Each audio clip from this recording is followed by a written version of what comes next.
Assalamualaikum warahmatullahi wabarakatuh. Alhamdulillahi wahdah, wassalatu wassalamu ala man la nabiyya ba'dah, Sayyidina Muhammadin sayyidil ummah wa ala alihi wa ashabihi alladhina taba'ahu wa man tabi'a hudah ila yaumil qiyamah. Amma ba'd. Faqad qala Allah subhanahu wa ta'ala, a'udzu billahi minasy syaithanir rajim. Bismillahirrahmanirrahim. Wallahu ya'lamu ma tusirruna wa ma tu'linun. Walladzina yad'una min dunillahi la yakhluquna syai'an wa hum yukhlaqun. Amwatun ghairu ahya' wa may yash'uruna ayyana yub'atsun. Sadaqallahul azim. Jamaah rahimakumullah, kembali tiada hentinya kita panjatkan rasa syukur kita hanya kepada Allah Subhanahu wa ta'ala. Dengan segala rahmat Allah, dengan segala nikmat Allah, dengan segala barakah Allah dan karunia yang Allah berikan kepada kita yang tidak bisa kita hitung satu persatu. Salawat dan salam senantiasa pula kita haturkan untuk baginda kita Nabi besar Muhammad sallallahu alaihi wasallam, yang dengan sunnah beliau kita senantiasa tertata, terjaga, meniti kehidupan, senantiasa berada pada jalan kebaikan dan kebenaran. Mudah-mudahan kita mendapatkan limpahan barakah dari Allah Subhanahu wa ta'ala. Kaum muslimin rahimakumullah, kita masuk pada ayat yang ke-19, 20 dan 21 surat An-Nahl, surat yang ke-16. A'udzu billahi minasyaitonir rajim. Wallahu ya'lamu ma tusirrun wa ma tu'linun. Allah Maha tahu apa yang kamu sembunyikan dan apa yang kamu tampakkan di permukaan. Menurut Ar-Razi, ayat ini turun berkenaan dengan bahwa sebagian besar kaum kafir Quraisy itu menyatakan keinginan untuk beriman kepada Rasulullah Sallallahu Alaihi Wasallam. Tapi sesungguhnya yang terjadi adalah apa yang mereka katakan tidak sama dengan apa yang mereka yakini dalam hatinya. Hati mereka tetap tidak mau beriman kepada Nabi kita Muhammad Sallallahu Alaihi Wasallam atas apa yang beliau bawa dari wahyu Al-Quran. Maka Allah mengatakan sebagai sebuah informasi bahwa Allah itu Maha tahu apa yang kamu sembunyikan di hatimu, bahwa kau memang tetap tidak mau beriman, tidak mau percaya kepada Nabi Muhammad dan tidak mau beriman dan percaya kepada Allah Subhanahu wa ta'ala. Allah Maha tahu dengan apa yang kau tampakkan lewat lidahmu, yang kau ucapkan lewat gerak-gerikmu seakan-akan kau beriman, tapi nyatanya tidak. Imam Hafaz dari Imam Asim itu membaca huruf ta pada ayat tusirrun dan tu'linun itu dengan huruf ya. Jadi kalau ayat wallahu ya'lamu ma tusirruna wa ma tu'linun itu dibaca oleh Imam Hafaz dari Imam Asim wallahu ya'lamu ma yusirruna wa ma yu'linun. Jadi taknya itu dibaca dengan ya oleh beliau. Kalau tusirru huruf ta itu artinya mukhatab, Allah mengajak, lawan bicara langsung. Apa yang kau sembunyikan Jadi Allah seakan-akan berhadapan langsung dengan orang-orang kafir Quraisy, di mana Allah mengatakan, aku tahu, kata Allah, apa yang kau sembunyikan dan apa yang kau tampakkan.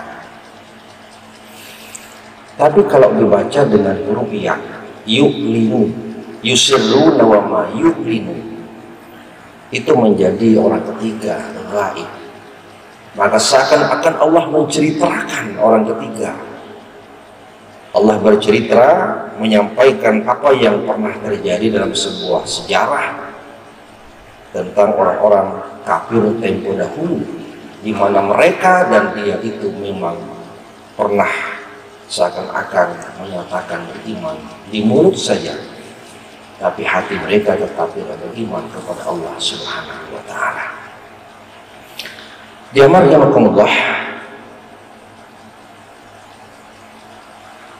Imam Al-Bushairi dalam Lataiful Isyarah itu menjelaskan apa yang menjadi poin penting ketika Allah mengatakan Allah Maha Tahu apa yang kau sembunyikan, apa yang kau tampakkan.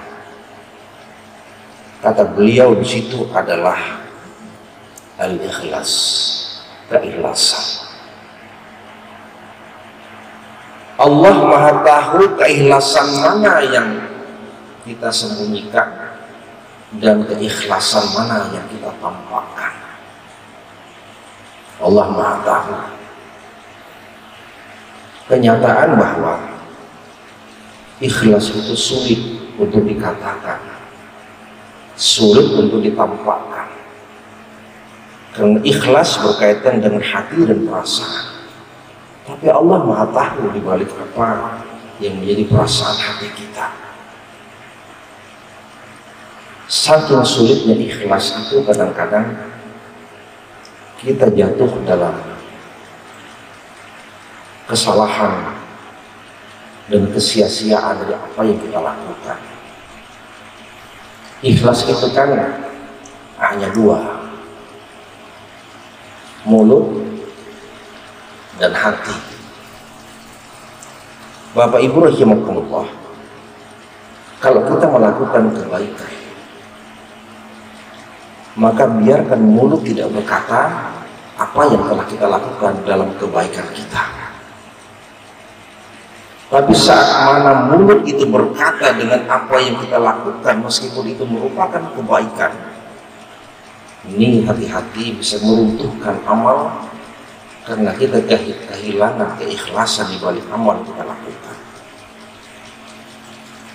Beramal, beribadah, sholat tahajud 1000 rakaat malam tadi, lalu berkisah, aku malam tadi sholat tahajud 1000 rakaat. Saat mana mulut berkata, itu akan menjadi peluang besar menghilangkan pahala ibadah kita yang 1000 rakaat ketika bertahajud, dan keikhlasan itu menjadi hilang.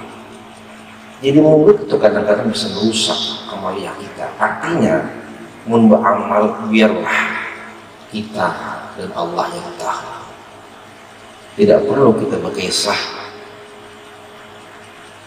kealiman kita, berkisah kerajinan ibadah kita, karena berpotensi merusak amal ibadah kita.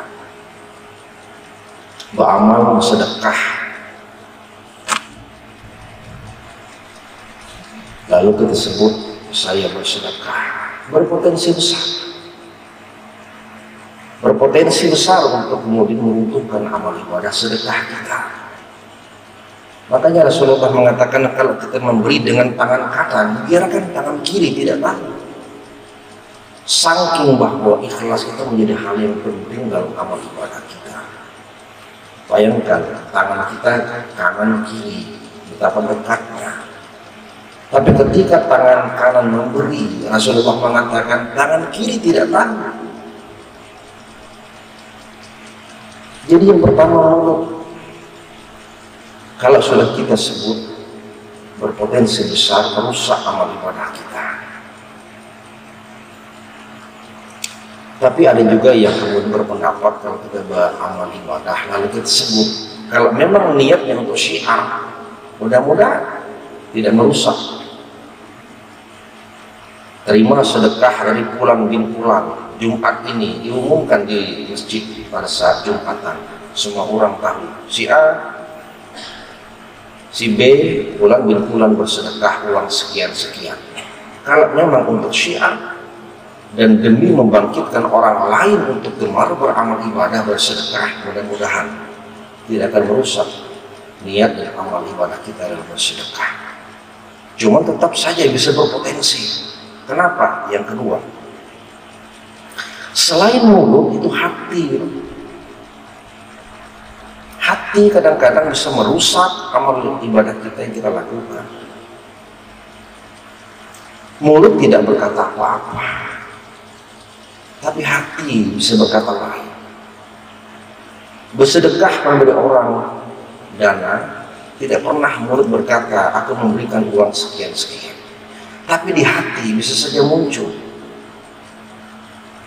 kalau bukan aku yang memberi, mungkin masjid tidak akan terbangun sampai semegah ini. Misal di hati tergeletek, itu bisa kemudian merusak amal ibadah kita.